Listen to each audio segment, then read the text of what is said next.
Okay, so let me appear. Okay, all right, I'll start. I'll make myself a bit larger. Hi, Shalom, Benny. So it's a pleasure to present this to you from the Man Maison in Oxford. It's a former prison cell. So, talking about prisons, let me start by making a confession to you, Benny. So, Yishay and I, as two good yekkes, we have colluded, and we decided that the paper that I sent to you is actually less interesting than the new part of this project. So we decided to slightly bend the rules and present the new, more interesting project. So the new project is called Paying Passive Managers to Engage. Does it improve ESG?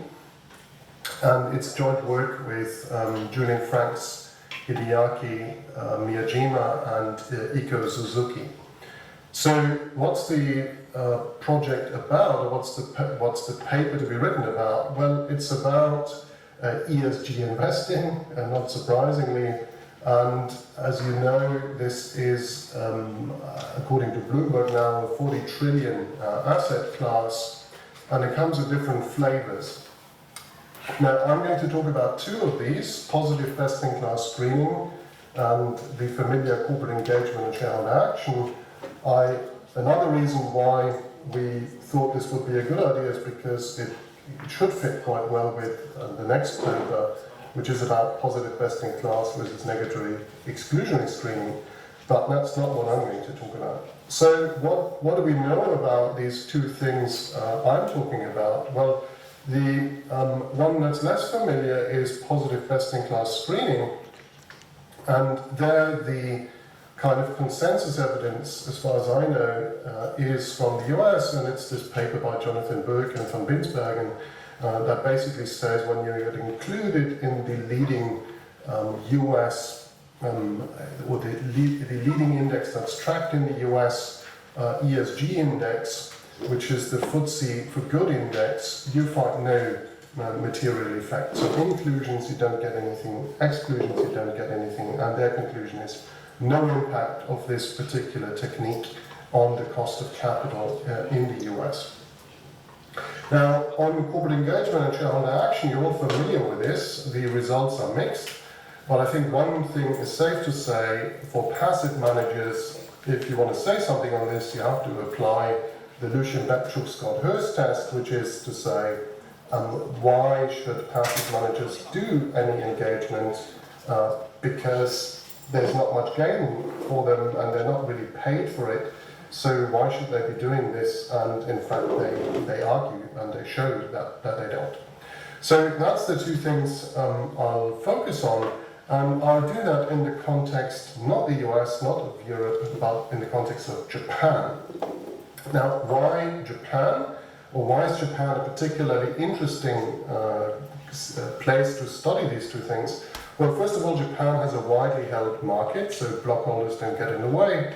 And then Japan, in this case very usefully, actually has relatively low ESG scores. So there's room to improve. Now, the other thing about Japan is that the Japanese love ESG. So there's widespread adoption of PRI, of stewardship codes. I mean, Japan is in love with ESG, basically. Now, most importantly, there is a little fact about Japan that is not so well known, which is that they have this thing called the Government's Pension Investment Fund, or GPIF, which happens to be the largest pension fund in the world, 1.7 trillion. And the reason why people don't know GPIF that well is because, first of all, they traditionally invested in bonds, and specifically in Japanese government bonds. But that's changed. They now invest 25% of their portfolio in domestic equities, and 93 or even 96% of that is now passive. Now, the other thing about GPIF is that they fully outsource everything. So you don't see them on a shareholder register because the name of the asset manager appears there, not the name of the fund. So that's unlike mortgage bank investment management, where you see NBIM appear directly on the list of the largest shareholders. Now, Ed Rock this morning mentioned universal owners, so GPIF is a universal owner, and they also see themselves as a universal owner, which is in fact the motivation why they push for ESG. So on ESG, the two remarkable things that they've done is they have actually put quite a lot of money, and I'll show you in a second how much, into ESG screening, or this best-in-class category, and they did this in 3 goals, and I'll show you which indices they've chosen in a second. Now, the other thing they've done, and that's also quite remarkable, is in 2018 they appointed one of their external passive managers to be a steward by paying them. So they pay this external manager to engage with companies to improve ESG throughout the topics index. And the good fortune is that we got access to this engagement data, so I'll be showing you results on these 2 things. So this is just a slide for to show you, this comes from GPIF, so this just goes to show you the logic here. So Japan lagging behind on ESG, wanting to move to the top. And Yishay, I can already, well, I'm very looking forward to Yishay's discussion, so you can already see the Japanese want to be more like the French and the Brits. I mean, is that really a desirable thing to do? But more on that later. Now, so what are the results? Well, there are 3 sets of results. So first of all, on the question of paying the passive manager, I'll show you that works in the sense of the manager actually engaging more, so there's a larger volume of engagements, and also in terms of their own milestones, there is progress. Now, the unfortunate thing is that I'll show you that if you measure this in terms of ESG ratings, so that's the KPIs we are using for the study, there's not much progress. In fact, there's no measurable progress.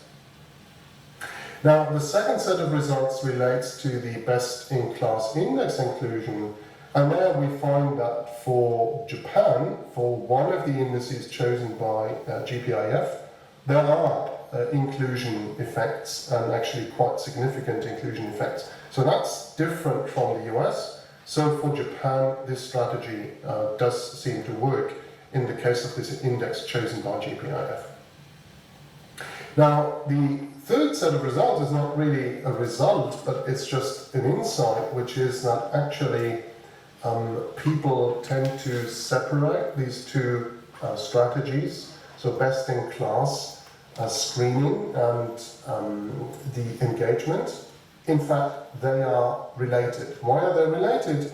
Because if you want to get included in a best-in-class index, what do you need to do? You basically need to have a certain ESG rating.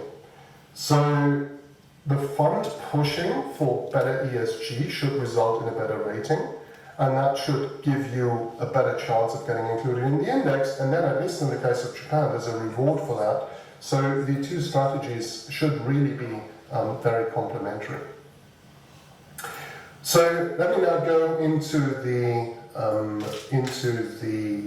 results. So first of all, how much money does GPIF actually invest in these ESG indices? And you can see the answer on the slide. About in 2020 they had invested about $50 billion in these different ESG indices, and the one I'll show you results for, the FTSE Blossom Index, they had invested about US dollars 12 billion. And in terms of the fraction of their passive portfolio, you can see that they started off with a modest amount of 4.2%, but they've ramped this up to 14.3% of their passive portfolio, and the 2021 figures are not out yet. Next question, which indices did they endorse? So these are the 3 indices that are based on ESG ratings. So it's the FTSE Blossom Japan Index, the FTSE Blossom Japan Sector Relative Index, that's however 2022, and then the MSCI Japan ESG Select Leaders Index, from MSCI. So the FTSE Blossom and the MSCI leaders is what we are concentrating on.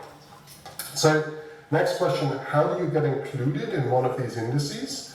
Well, you've got to meet certain criteria, and basically the two main criteria are that for the FTSE, you need to have, for the FTSE Blossom, you need to be 3.3 or above on their ESG rating scale, and you mustn't have a very bad score on any one of the sub-pillar themes or the themes. Now, MSCI is different, except that they use numeric to alphabetic scale, so you must be BB or above in order to be included in the index, and then the exclusion works in a pretty similar way. Now, they both have something else called controversies, so if there are controversies about the company, then you are kicked out, or if there's a controversy about the company, you can't get included. But the main thing here is that it's the ESG rating that drives whether you are included in the index or not. So when we now look, what's the evidence on inclusions and exclusions? So if you focus on down there, okay, so if you focus on the means, so the mean inclusion return for 101 inclusions between 2018 and 2022 is positive, so 3.3%. And you can see, oops, that's the wrong way, you can see on the box plot that more than 75% of the observations actually above the zero line, so that's really good for an event study. Now, for the exclusions, it's only 20, and they're not significant. Now, in some sense, this result, okay, we have lots of results on index inclusion. This wouldn't really be very exciting. This would just be another effect where index inclusion matters. But it is maybe exciting because in the US they find zilch, so they find nothing, and that's really a big result at the moment that people talk about. So Japan, in this sense, is not like the US. So the question, of course, is why do we observe these positive abnormal returns on inclusion in the FTSE Blossom? Well, one thing you say, well, it's actually because GPIF have put so much money into it. Now, I think so too, I thought so too. Unfortunately, when you put year dummies, that doesn't really work, so the fact that they put more money in the end, that doesn't pan out. So maybe something else is going on here, something in addition, and it could very well be that other people are also putting money into this because it has been chosen by GPIF. Now, this is just anecdotal evidence, but if you look at the press releases that companies get put out when they get included in the index, they of course like to report when they get included, not when they get excluded. They do specifically mention that fact that FTSE Blossom has been adopted by GPIF, so there seems to be a kind of prestige effect associated with this, and that could very well be a reason why other people might follow this example of GPIF. So now turning to the second piece, which is the engagement piece, the asset manager who is paid to engage is called AM1. You might not have heard of them. They are one of GPIF's external managers, so this slide gives you the list of all the external passive managers, and they handle about 110, or they manage about $110 billion worth of GPIF's domestic portfolio. And they are paid to engage, so they get extra money for engaging on top of their management fee.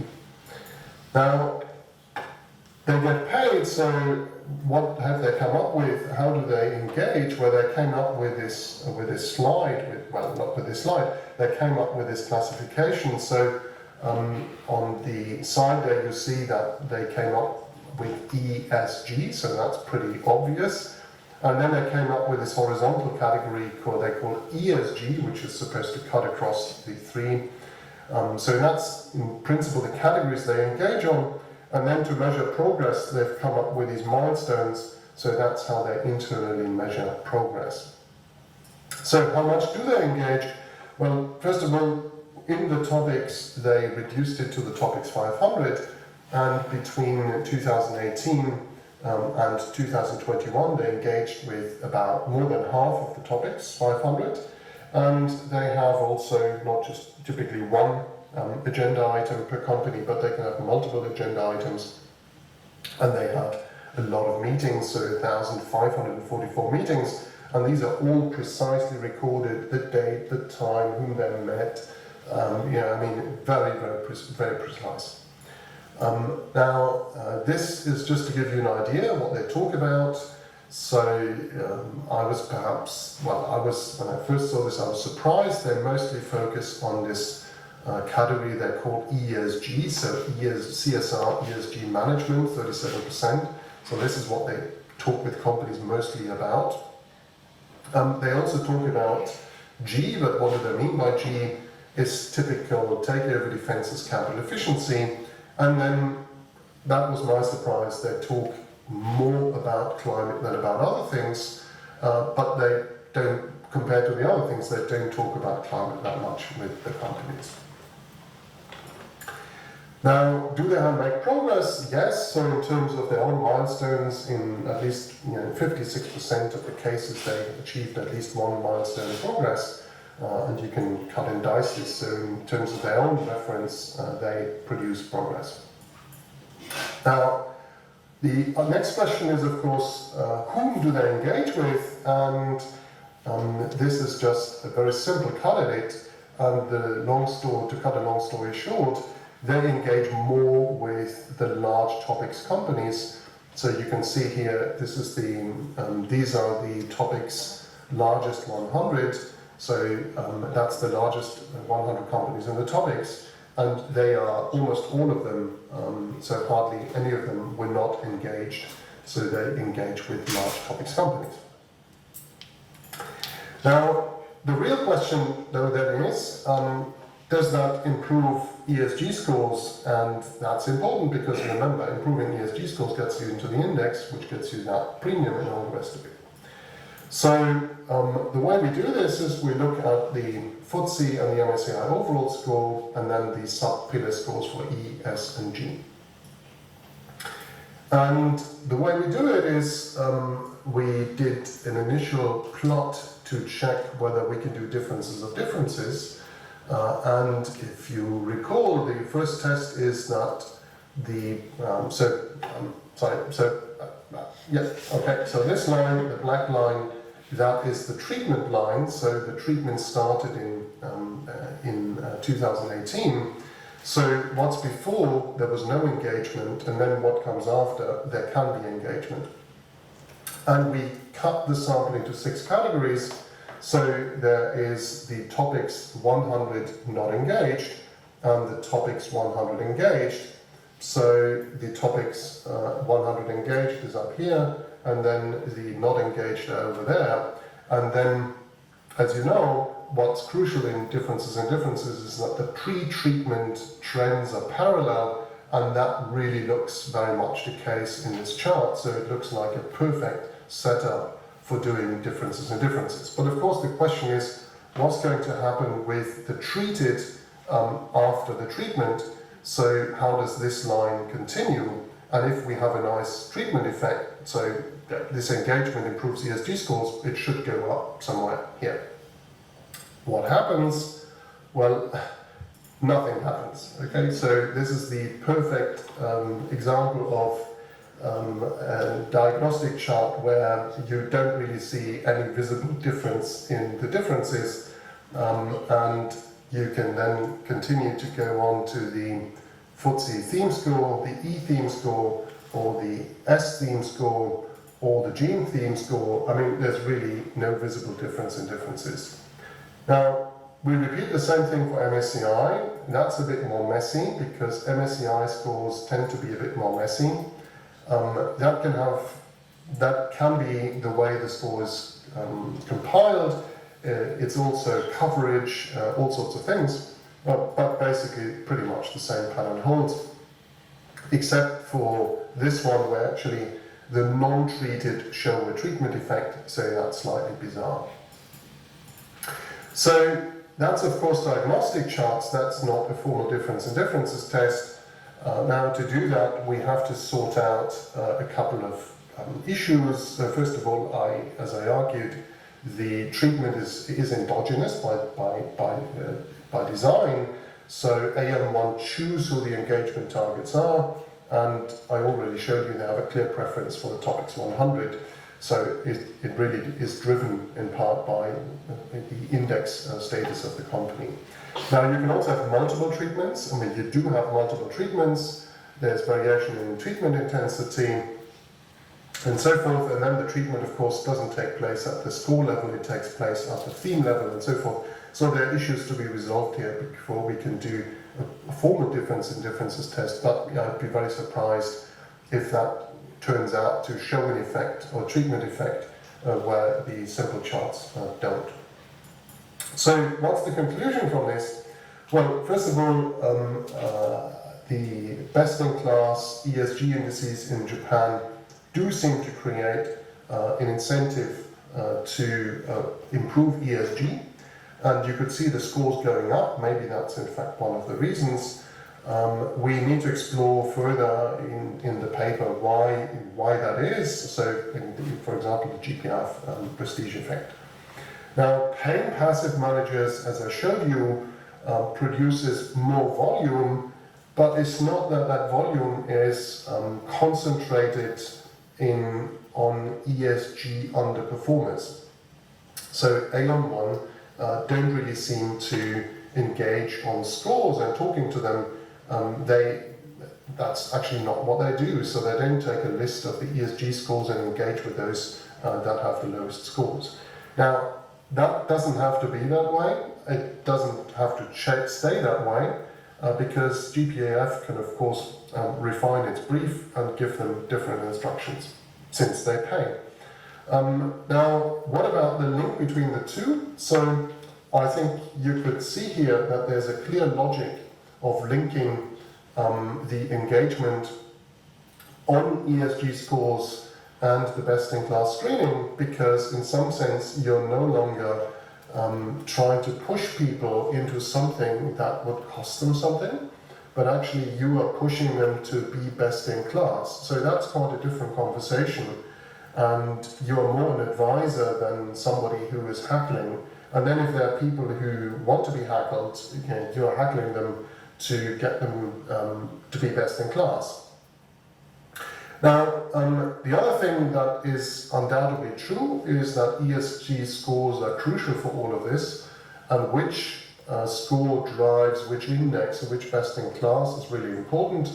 And then, of course, you get into the nasty detail of how these scores are constructed and all the rest of it. And then, of course, there's going to be the Yishay question. I'm sure he's going to ask, does any of this make any sense? And that's, of course, another question. But that wasn't the purpose of this presentation. All this was supposed to say is, well, if you are serious in doing this, and you want to do this, and you want to improve ESG scores, can you do this? GPIF is certainly set up to do it. And if there's one place where this might actually work, it could very well be Japan. So thank you, Benny, and thank you for listening. And I look forward to Yishay's discussion.